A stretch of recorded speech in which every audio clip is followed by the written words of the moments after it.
Estamos aqui, né, com esse episódio de estreia do podcast Rotas de Fuga. O podcast Rotas de Fuga é uma iniciativa do projeto Descolonizando Pensamentos.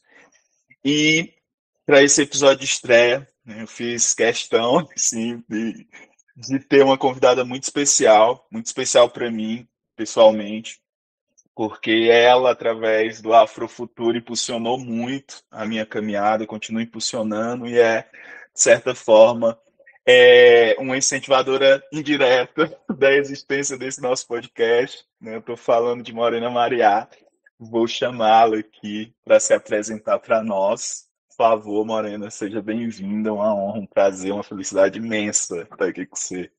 Oi, gente, um maior prazer, estou muito feliz de ter sido chamada para essa missão de estrear um podcast, que eu acho que é uma missão muito bacana, né, de colocar um carro novo na rua, é uma honra muito grande para mim, então queria te agradecer primeiro por pensar em mim, por me convidar, eu sempre fico muito feliz quando as pessoas me chamam, então é sinal de que a pessoa teve um carinho de pensar em mim, né? Então eu fico feliz.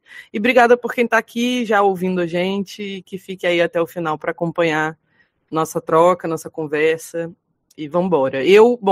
Falando assim de mim, eu sou mãe da Aió, eu acho que essa atualmente é a função que mais me toma energia, tempo e tal, né? Porque a Aió está com 3 anos.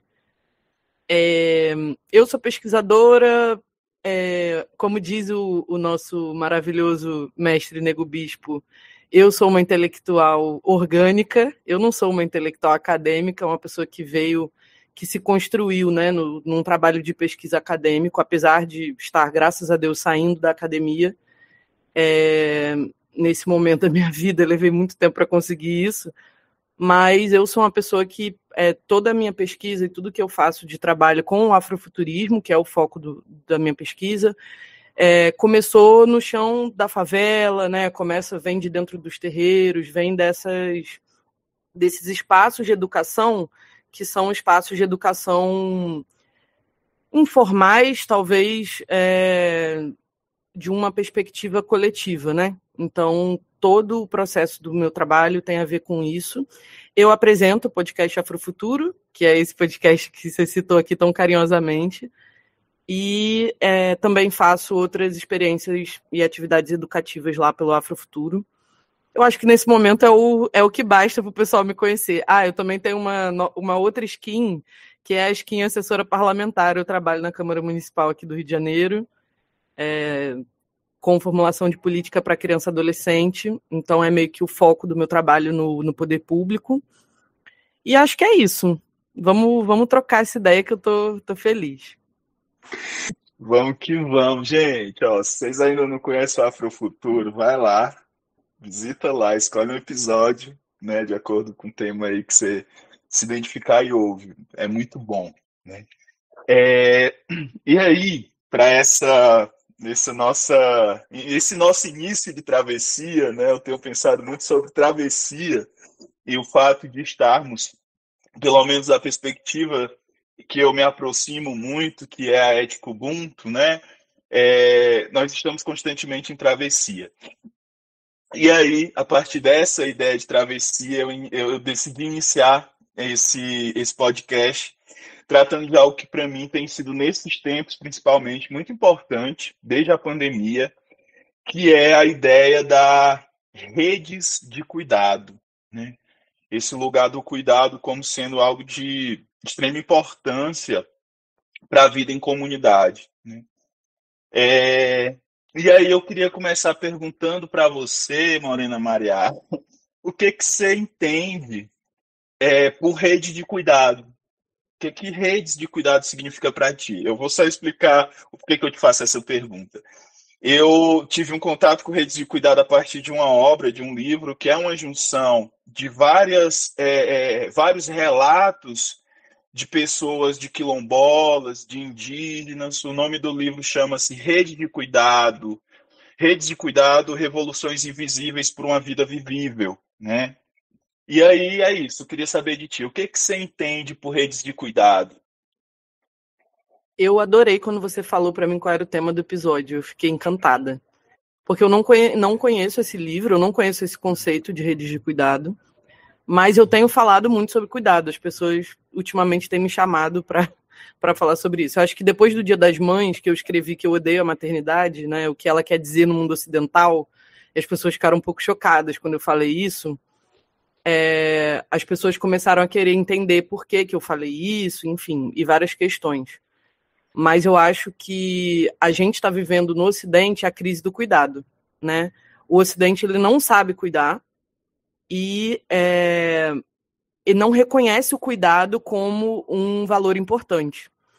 E o cuidado é um dos valores mais importantes do meu trabalho, por exemplo. Eu percebo que um relato que eu recebi de um jovem, assim, né, não tão distante de mim, assim, um pouco mais novo do que eu, tenho 32, acho que ele tem 26 por aí.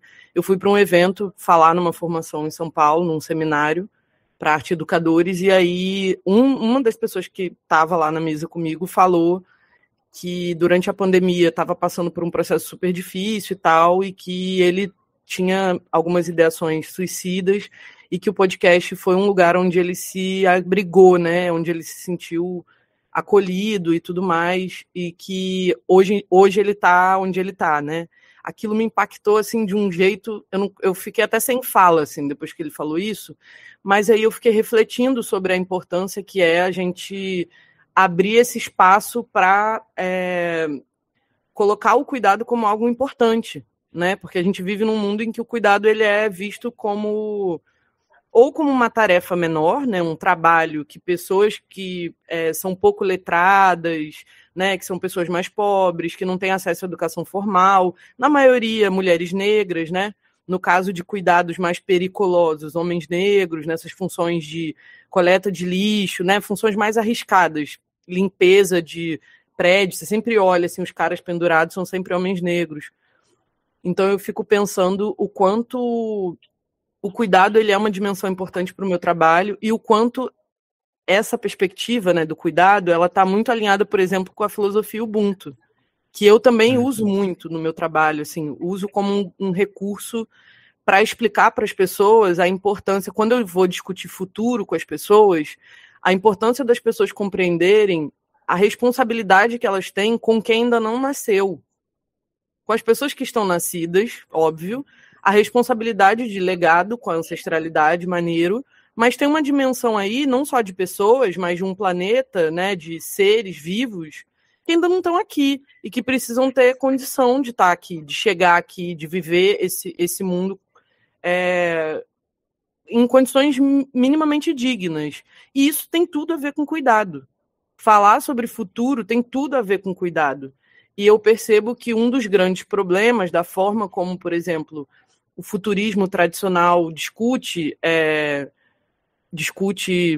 futuros super tecnológicos e tal, é que essa dimensão do cuidado é completamente esquecida.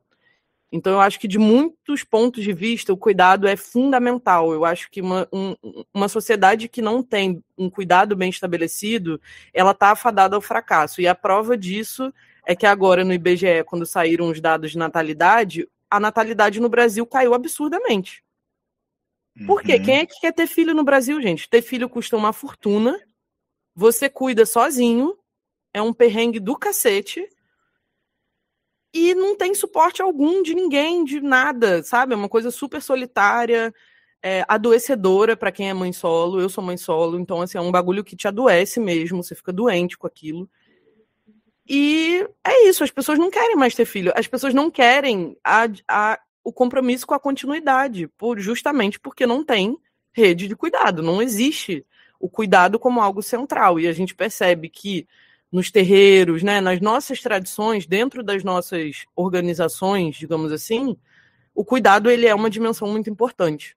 Então, para mim, cuidado quer dizer muita coisa, e eu acho que é uma discussão central para o futuro de qualquer coisa, sabe? Sim.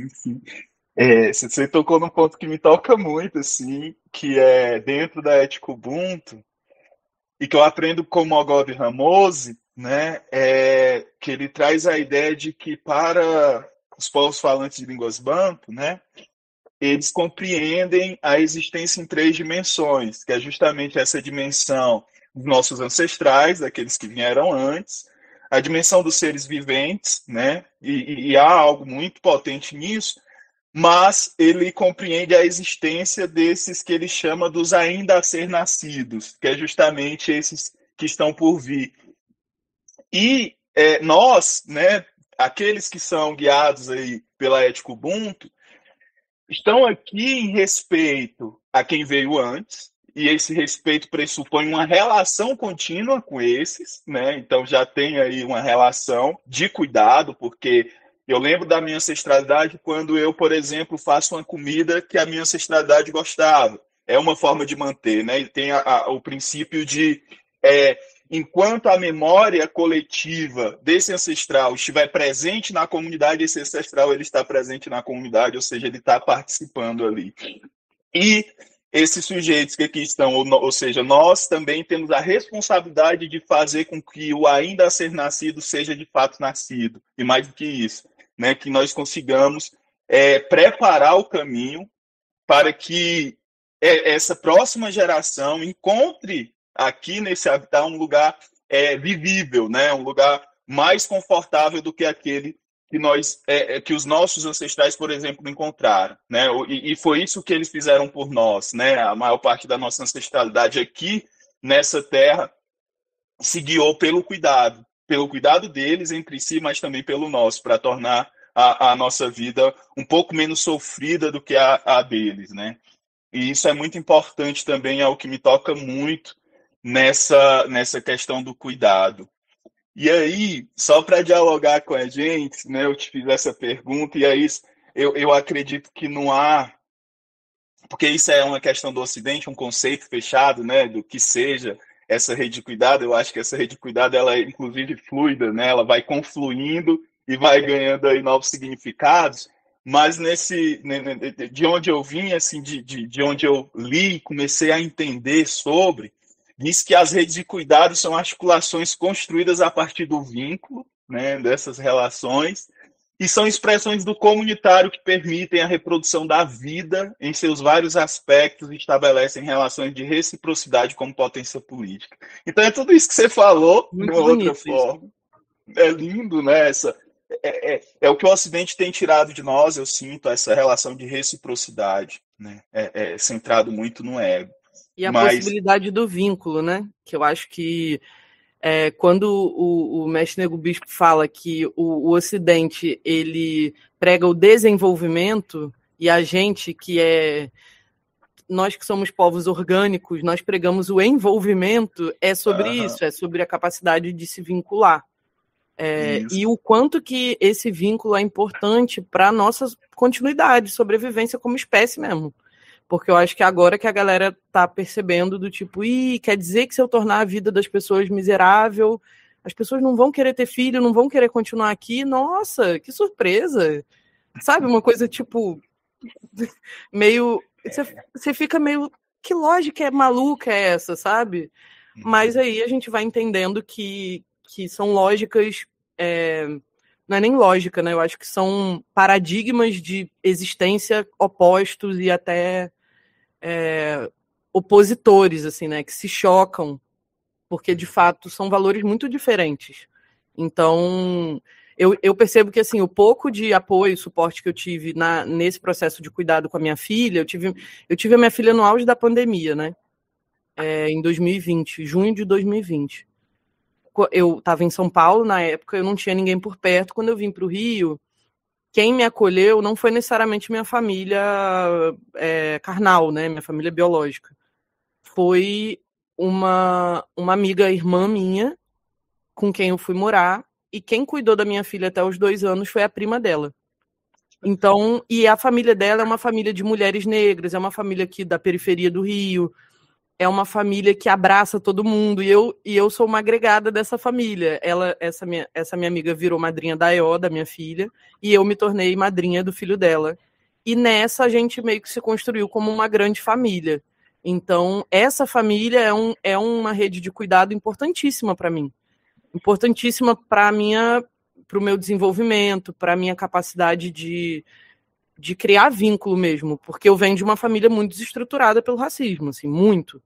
Então, era uma dificuldade para mim. Eu só fui conseguir realmente estabelecer bons vínculos adulta. A gente meio que tem isso cortado, né? E aí, agora que eu tô podendo exercer isso, assim, entender o que é e efetivamente trabalhar por esses vínculos. É uma coisa nova para mim, eu diria. Que massa.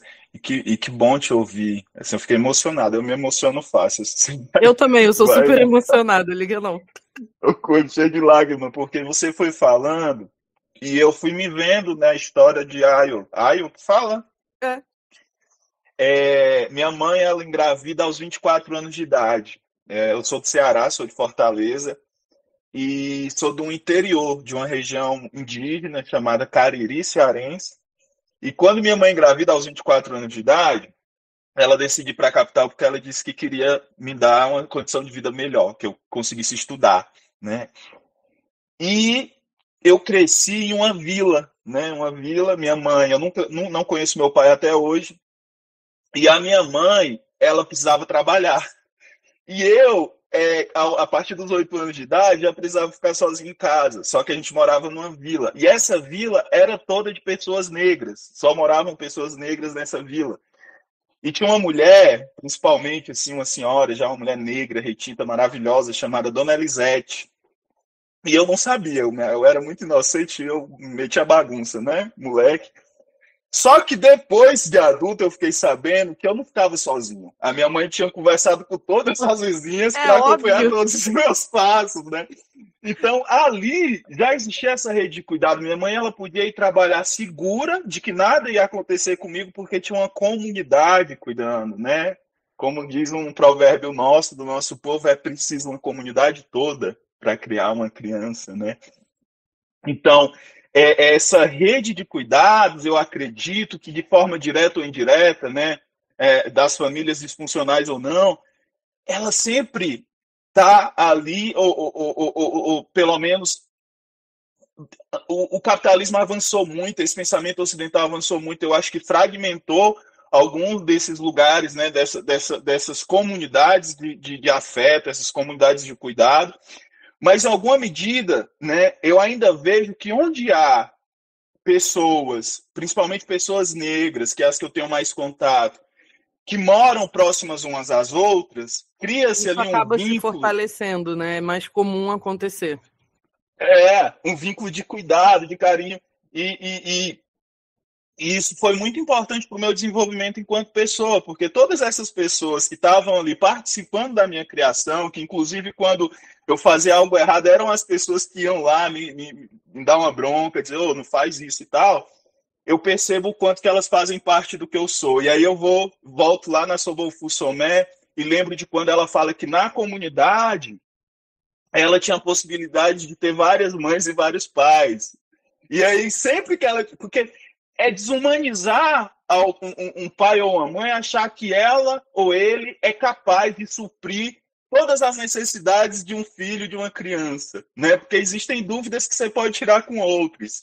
Enfim, essa ideia de comunidade, essa ideia de rede de afetos que parte de um princípio que talvez, não sei se seja o correto, eu vou falar e vou pedir para que talvez tragam a sua perspectiva, mas é um princípio que o Ocidente ele tem fixado na palavra amor, né?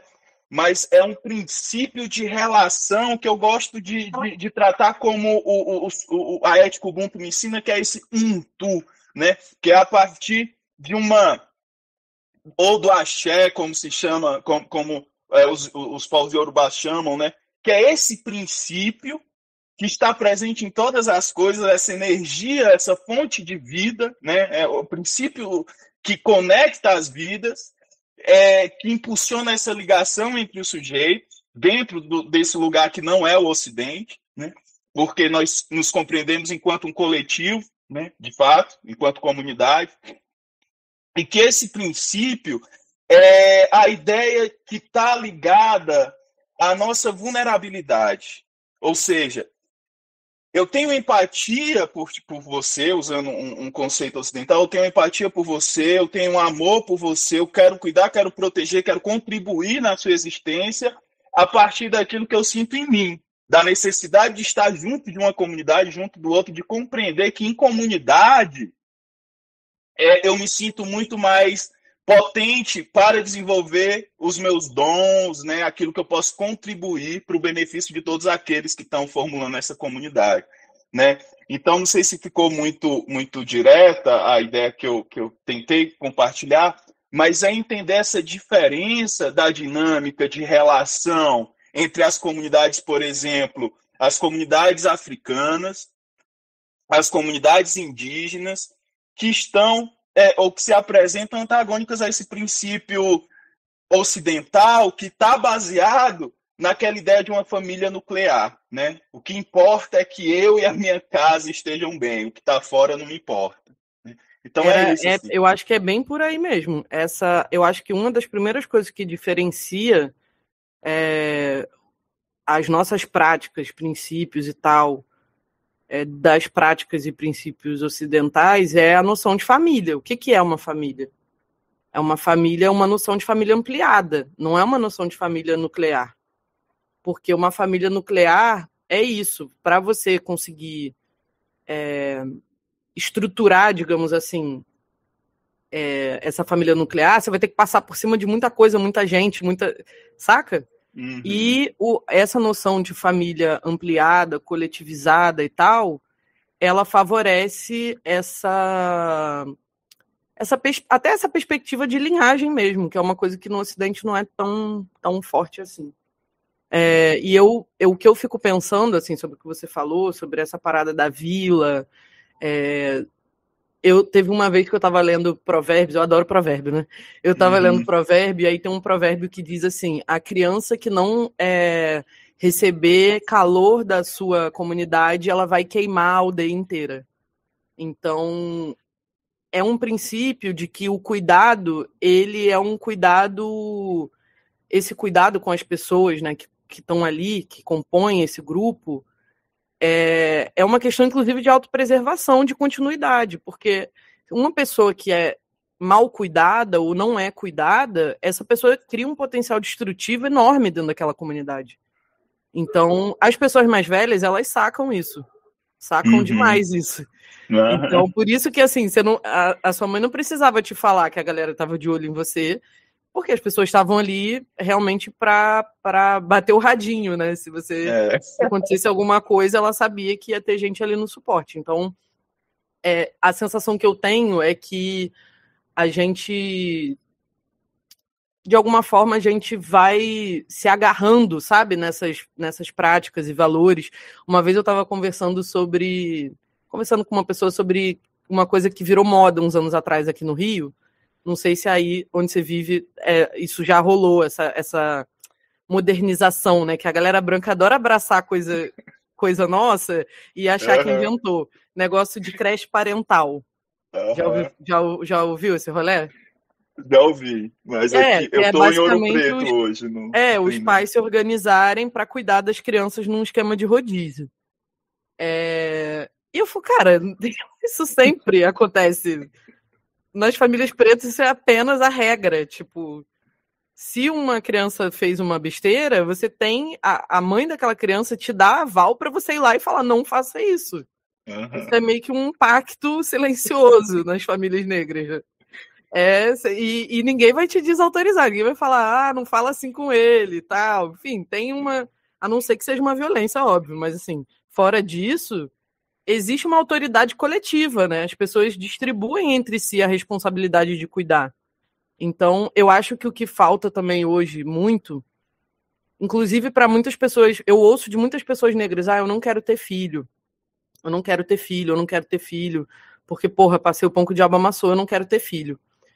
Mas não se trata de ter filho, porque independente da gente ter filho ou não, existem crianças negras nascendo o tempo todo, né? E a gente tem que se colocar numa posição de responsabilidade. A gente tem que chamar pra gente essa responsabilidade desse cuidado, mesmo que a gente não seja a figura de referência daquela criança, não é a mãe, não é o pai, não é, enfim, a avó que cria. E eu sinto que existe um certo distanciamento, uma falta de noção de responsabilidade. A gente vai sendo meio que arrastado por essas lógicas, né? Por essas perspectivas de, não tenho filho, o problema problema de quem tem, sabe? E, na verdade, todo mundo vai ficar velho. O cuidado, ele é uma dimensão que ele aparece muito fortemente em 2 momentos da vida, quando você é criança e quando você é velho. Então, se você não tem uma comunidade para te cuidar quando você ficar velho, o bagulho vai ficar doido pro seu lado, sabe? Então, assim, é muito importante. Eu tenho uma tia-avó, por exemplo, na minha família, que ela não teve filho. A tia Lia. Ela criou meu pai, meus tios, enfim, criou todo mundo. E hoje ela tá já com 86 anos e ela é cuidada por essas pessoas que ela cuidou. Então, assim, é isso, sabe? Não é porque você não tem filho, ou porque você não quer ter, ou porque não tem criança ali perto de você, que o cuidado não é um problema seu. O cuidado é um problema de todo mundo. É isso. E a gente percebe isso quando, por exemplo, sei lá, quebrei o pé. Aí eu não posso fazer nada e eu fico dependendo dos outros, sabe? Tipo, a gente, na verdade, depende dos outros o tempo todo, a gente só não percebe. E a gente precisa perceber mais, eu acho, né? Cara, isso é muito bonito, assim, e é muito, muito bom conversar contigo, que você vai falando algumas coisas, vai passando um filme, assim, de coisas da vida. Por exemplo, eu tô com 35 anos, e eu tô já pensando nisso, não, tenho que cuidar da minha saúde, porque já tô encaminhando aí, eu quero ficar velho mesmo, chegar, sei lá, 90 anos ali, enrugadinho, e aí eu fico pensando, hoje eu moro em Ouro Preto, Minas Gerais, né? Aqui tenho construído uma comunidade de amigos, mas ainda fico meio com receio hoje, por ter essa aqui em Ouro Preto, para quem conhece, tem uma lógica muito colonial, inclusive nas relações, e eu fico com esse receio, assim, cara, preciso de uma comunidade, de estar em comunidade, porque quero ter minha velhice em comunidade. Isso que você falou me fez muito lembrar da minha avó. Hoje eu passei o dia lembrando da minha avó. E quando eu, na minha infância, minha avó sempre morou no interior, eu ia para casa dela, e uma das coisas que eu achava mais bonito e que eu mais gostava quando eu ia para lá é porque todos os dias minha avó, ela perdeu o marido dela muito cedo, meu avô, né? Ele tinha diabetes e faleceu. E minha avó é agricultora, era, né? Analfabeta, criou 7 filhos plantando arroz. E o que eu achava mais bonito é que quando chegava o fim de tarde, ela ia sentar na calçada e começava a juntar um bocado de velhinhos assim. E eu criança, eu sempre gostei muito de ouvir história. E aí eu ficava sentadinho lá, caladinho, só eles, todo mundo fumando um cachimbinho e conversando e rindo, idosos já, assim, sabe, com muita alegria, com muito amor, com muito afeto. E hoje, quando eu observo, eu estou numa cidade interior, e isso para mim é cada vez mais raro. Eu vejo cada vez menos isso, esse envolvimento das pessoas umas com as outras na rua, né? Normalmente, ou as pessoas elas estão em menor número dentro de suas casas, mas esse envolvimento de estar na calçada, e aí, lógico, que tem várias dinâmicas para isso, principalmente nas grandes cidades, né? Mas esse cuidado, sabe, de estar junto, de ter uma preocupação, né? Minha avó ela era rezadeira, ela rezava nas crianças, né? E aí eu perguntava à minha avó assim, quando eu era criança, crescido na capital, eu perguntava para ela, avó, mas a senhora ganha algum dinheiro para fazer isso? Minha avó, não, filho, não posso, não é por dinheiro, né? Eu preciso cuidar dessas crianças. E aí eu lembro que, de vez em quando, chegava alguém lá na casa da minha avó mandando um queijo, mandando um leite. E Uns aí ovos, né? Uma galinha. era uma outra relação, outro envolvimento, né? E isso aí me faz lembrar muito de hoje, né, dentro desse ambiente acadêmico, do que eu venho pensando sobre a importância das relações de reciprocidade, né, na formação dessas redes de cuidado ou das próprias comunidades, porque o que eu sinto e o que eu observo é que quanto mais o Ocidente intensifica os seus tentáculos ali, mais essas relações de reciprocidade vão se esvaindo, no sentido de que as relações se tornam relações úteis, né? Isso em amizade, em relações afetivas. Eu me relaciono com alguém enquanto esse alguém tem alguma utilidade. Quando não tem mais utilidade, eu descarto e começo uma nova relação. O que você pensa sobre essa questão, Lorena? Nossa Senhora. Aqui no Rio também é uma prática bem comum esse negócio da cadeira na porta. Nas periferias, em geral, as pessoas, eu acho que ainda fazem isso. Tudo bem que o Rio de Janeiro é uma cidade muito violenta, né, muito acometida por essas questões de violência armada e tal, e isso torna as coisas mais difíceis, mas eu ainda vejo isso aqui no Rio acontecer. As tiazinhas botando a cadeirinha na porta, abre uma cervejinha, e aí todo mundo faz aquela rodinha ali e fica ali.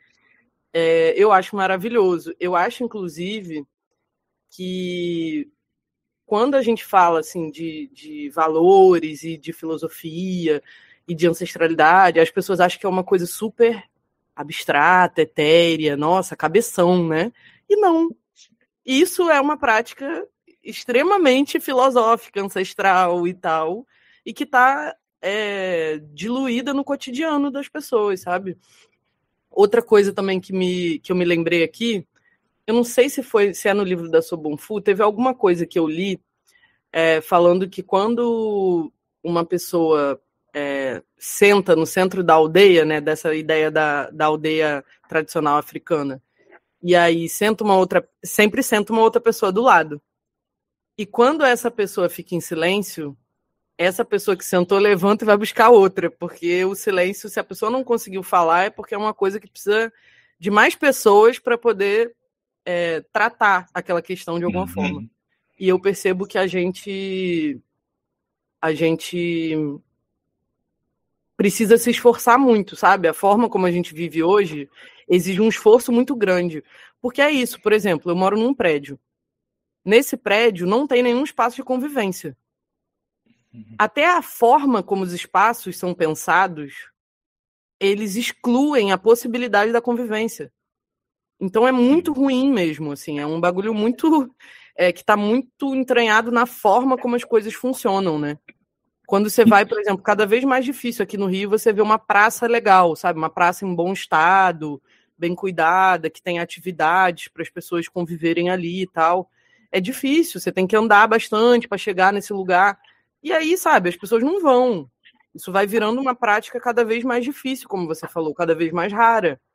Porque não tem nem espaço físico para se fazer isso, né? Você tem que botar na agenda, sabe? Vira meio que um evento, e não uma coisa mais como era, que era uma coisa completamente cotidiana. É uma parte do seu dia, sentar e conversar na porta de casa. E isso é cada vez mais difícil. A gente vai fazendo... como é que eu faço com os meus amigos? Eu ligo de videochamada e a gente fica fofocando. Eu vou lá cozinhando, e aí menino, você viu? Não sei o quê. E aí vai. E aí de videochamada a gente vai fazendo as coisas, vou lavando um banheiro e vou conversando. É o meu jeito de sentar na porta, sabe? Quando dá, obviamente, eu visito fisicamente, mas muitas vezes não dá, então eu vou fazendo assim. E eu sinto que é realmente uma parada difícil, sabe? Não é uma coisa, você tem que fazer um esforço. Não é um negócio natural na forma como a gente vive hoje. É isso que você falou, você tem que se preocupar com isso, é uma demanda, é uma questão, né? E isso pra gente sempre foi uma coisa natural. E eu percebo que, assim, eu frequento um terreiro de candomblé aqui no Rio, e no terreiro isso é uma coisa cotidiana, natural. Se você desaparecer, as pessoas já vão perguntar o que aconteceu. Se você não tá legal, as pessoas já vão se oferecer, sabe, quer que leve um remédio, precisa de alguma coisa. É uma outra relação. E ali eu sinto que eu fui buscar ali a família que eu não tive, assim, sabe? Na minha família de origem, esse apoio, esse suporte, eu fui buscar ali. E eu sinto que eu encontrei, assim, naquele lugar, naquelas pessoas. E é muito bonito ver isso, assim, ver como que as pessoas se cuidam, como que funciona, sabe? Como que funciona, simplesmente funciona. E quando eu tô lá, parece que o tempo passa diferente, né? Porque quando você tem essa possibilidade, as coisas não funcionam na hora do relógio. Você tá ali batendo um papo com alguém, daí a pessoa te conta um BO da vida dela, e aí você, né, vai ali, poxa, e tal. Quando você vê, passou 1 hora. Você tava ali naquela prosa, passou 1 hora. Então, é uma outra relação com tudo, com o tempo, com as pessoas, e é muito bom. Eu queria poder me mudar, sabe? Me mudar e não precisar voltar para esse apartamento que eu vivo hoje, entendeu? Mas é isso, assim, eu também estou trabalhando para poder envelhecer num lugar, numa terra, onde eu possa plantar minhas coisas, sabe? Onde eu possa, que eu tenha casa grande, onde eu possa receber minha família, onde eu possa ter esse tempo de qualidade com as pessoas que eu amo, sabe? É uma meta de vida para mim, isso para mim é sinônimo de riqueza. Ficar rica para mim não é ficar bilionária, é tipo conseguir ter uma casa na roça e um lugar que as pessoas seja acessível para as pessoas irem. É meio que isso. Eu acho que isso tem tudo a ver com cuidado. Como a forma como eu quero ser cuidada e como eu quero cuidar das pessoas quando eu estiver mais velha. Que massa! Isso que você falou no final, principalmente, me fez lembrar até uma fala do mestre Nego Bispo, recente, falando sobre riqueza, né, sobre o que é essa riqueza.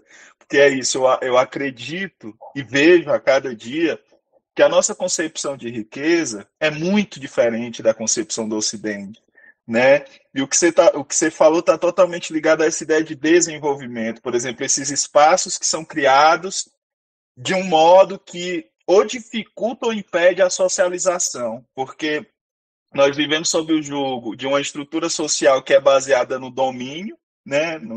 De dominar, de fato, as pessoas para que elas não se juntem e possam criar um outro modo. Criar não, né? Porque esse modo já existia, eles que tiraram esse modo que é o envolvimento, né? A gente se envolver entre nós, se envolver com a terra, se envolver com as ervas, se envolver com a planta, com a lua, com o sol, que tudo isso sempre foi muito potente na nossa vida, né? Tanto que se a gente ficar sem sol, a gente morre. Então, assim, sempre houve esse envolvimento com as pessoas e com a natureza, e esse sistema que nós vivemos, cada vez mais ele se propaga para impedir o nosso envolvimento, né? Nos desenvolver, né?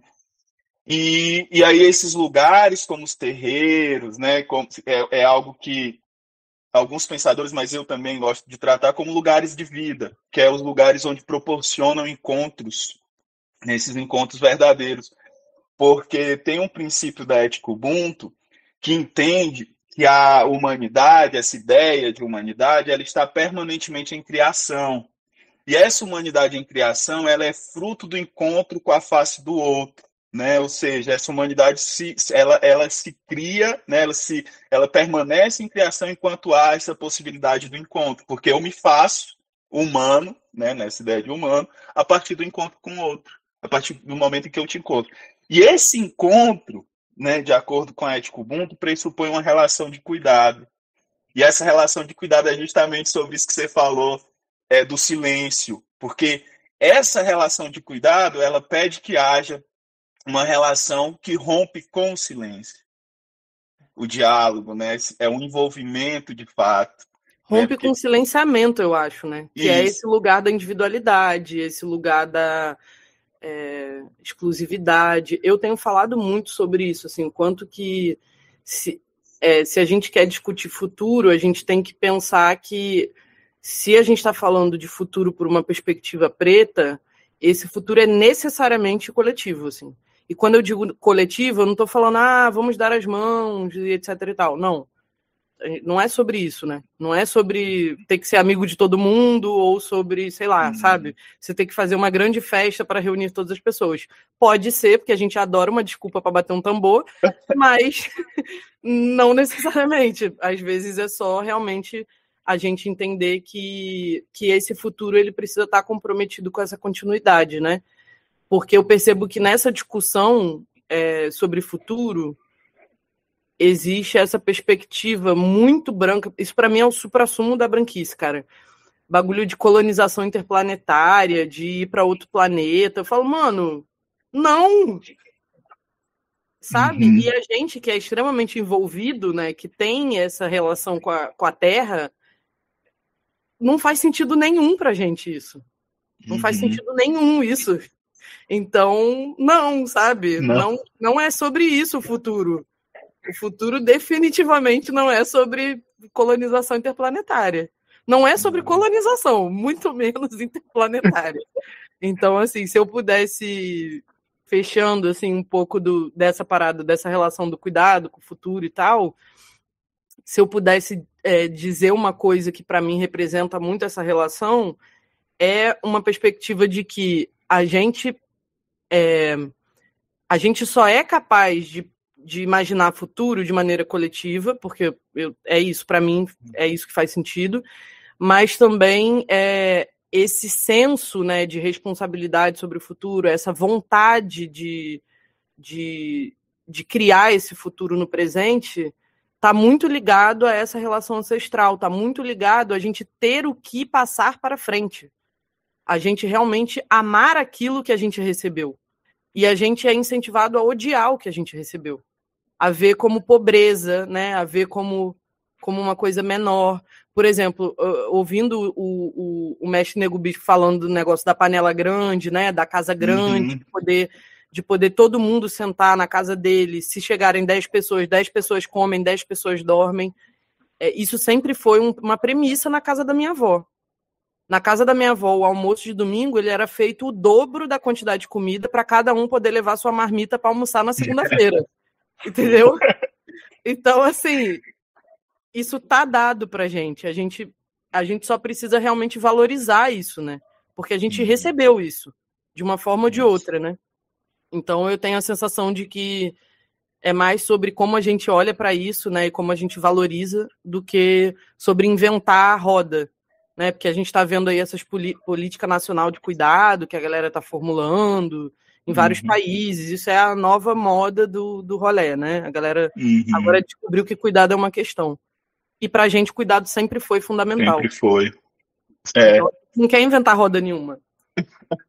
Eles que estão indo lá beber no que a gente já vivia, e eles chegaram e disseram, não é assim, é assim. E aí agora eles estão vendo que, de fato, né, nós somos pessoas envolvidas com a terra, com a vida, com as relações, e que isso sempre foi um princípio, né? Não faz sentido eu isolar alguém que está adoecido ou doente da comunidade. Se tem alguém dentro da comunidade que está passando fome, a comunidade também está, porque a comunidade ela é integrante, né? Todos aqui ali estão envolvidos, né? Se uma pessoa está doente, a comunidade toda adoece, né? Enfim.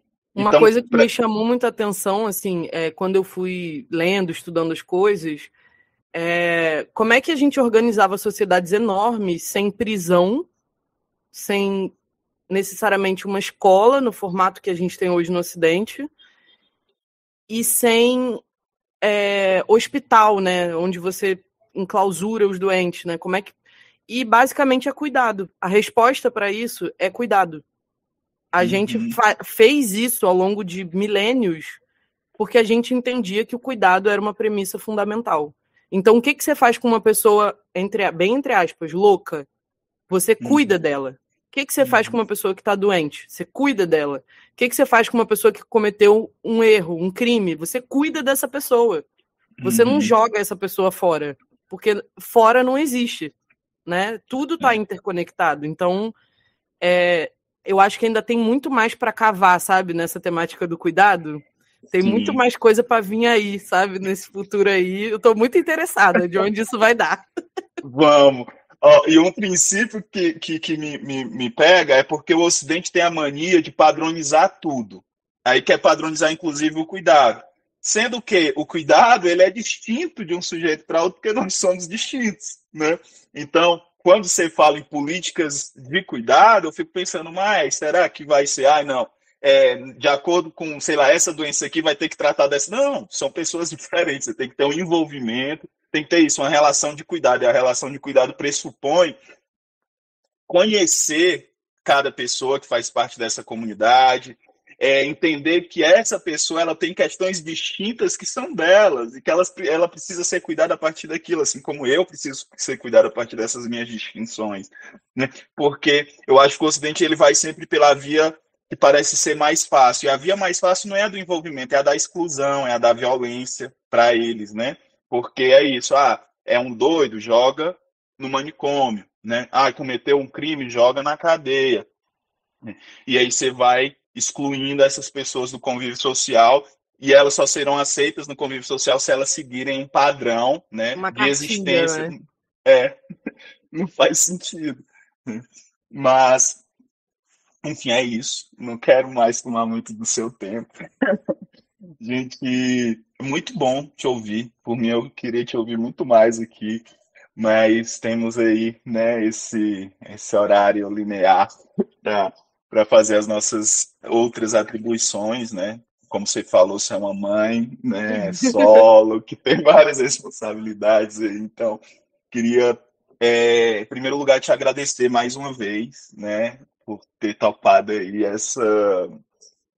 estar presente nesse início de travessia, né? Para mim é, como eu disse, é algo muito novo, mas vamos ver aí até onde vai e como vai ser.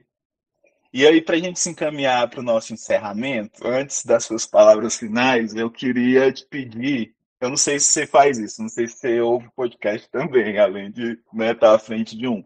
Mas eu queria te pedir para deixar para a gente, para deixar para as pessoas aí que vão nos ouvir, sugestões, uma sugestão de cada, se você quiser dar de cada uma, dá só aquela que você sentir também, mas uma sugestão de uma leitura que você acha que é para ti muito importante, um podcast, né?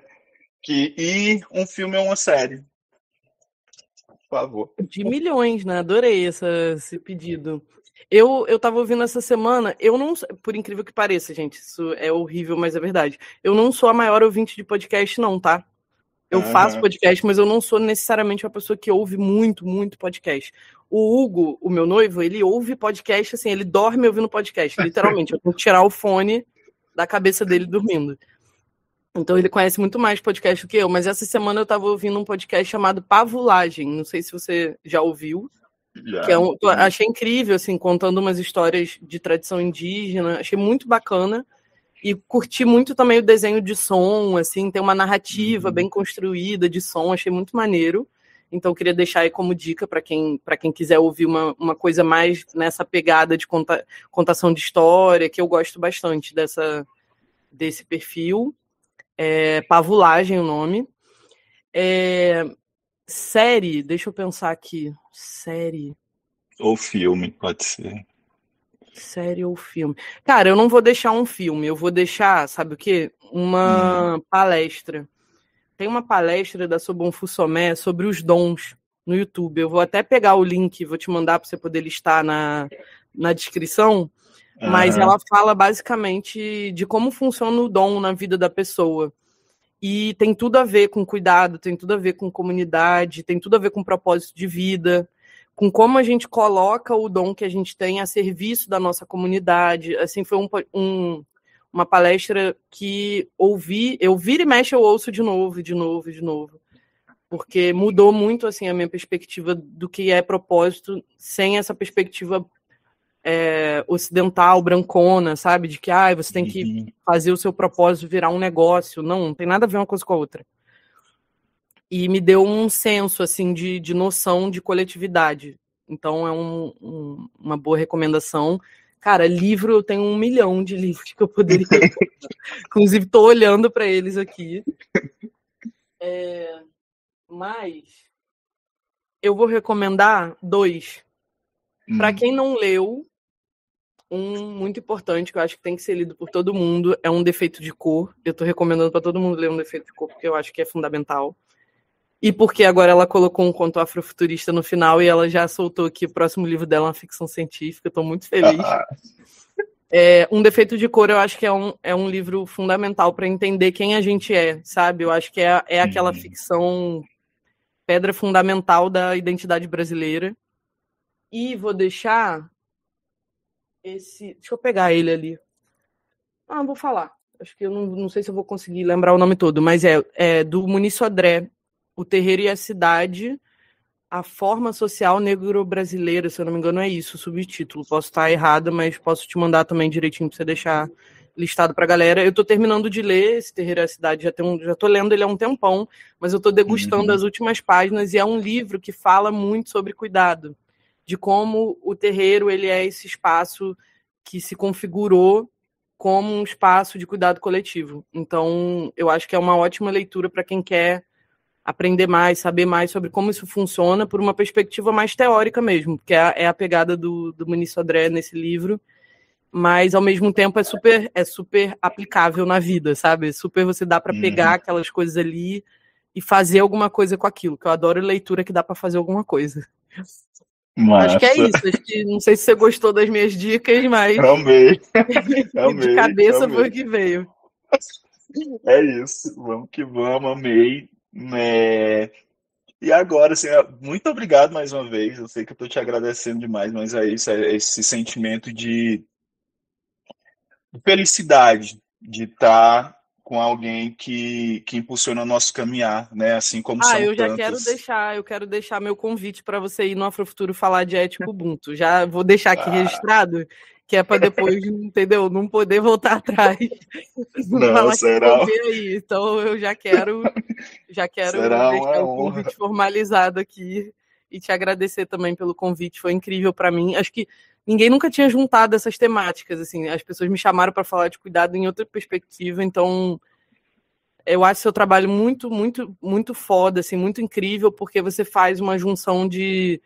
Eu gosto de pessoas que fazem conexões diferentes com assuntos que ninguém conectaria. Eu adoro isso. Eu sou a pessoa que adora. Eu fico perseguindo pessoas que fazem isso. Eu fico querendo ler, saber tudo que a pessoa está fazendo. E eu gosto muito do conteúdo que você faz. E muito honrada de ter vindo aqui, da gente ter trocado esse papo. Muito obrigada mesmo pelo convite. Obrigada também para quem ouviu, né? Para quem ficou aí até o final nesse bate-papo. Um misto de cabeção com memórias afetivas, tudo junto e misturado, do jeito que a gente gosta. É isso. Só para finalizar, cara, eu não tenho ideia, assim, surgiu um projeto na cabeça, vamos fazer esse projeto, vamos. Só que aí eu tenho isso, como você falou, eu ainda preciso saber, porque deve ser alguma questão própria minha, assim. Mas, só para concluir, minha mãe fala desde criança que eu sempre fiz muitas perguntas aleatórias para ela. Assim, desde criança, minha mãe disse que, Carmen, às vezes eu não conseguia responder o que você me perguntava, porque eram coisas muito, muito distantes. Assim. E eu gosto disso, de fato, porque eu me inspiro muito, não me inspiro, mas eu acho que me direciona muito o princípio de Exu, o princípio da contradição, sabe? Esse princípio que alguns podem dizer que é do caos, mas que dali saem possibilidades de vida, né? Então eu sempre tento me encontrar nesse lugar. E gosto de me encontrar com pessoas que funcionam isso, que você é uma dessas pessoas também, tá? E é isso, um prazer imenso, uma honra. Estarei lá no Afrofuturo, só me convidar, no dia que você me convidar, irei. E agradeço a todas, todos, né, que ficaram aqui até agora ouvindo a gente conversar. Eu amei. Que aí eu acho que está aparecendo essa identidade do podcast Rotas de Fuga, é por aí, né? É essa conversa mais livre, mais espontânea, sem muito academicismo e com muita realidade nossa, com muita vivência nossa, dos nossos ancestrais. Se você quiser falar mais alguma coisa, fica à vontade, senão a gente se despede aqui.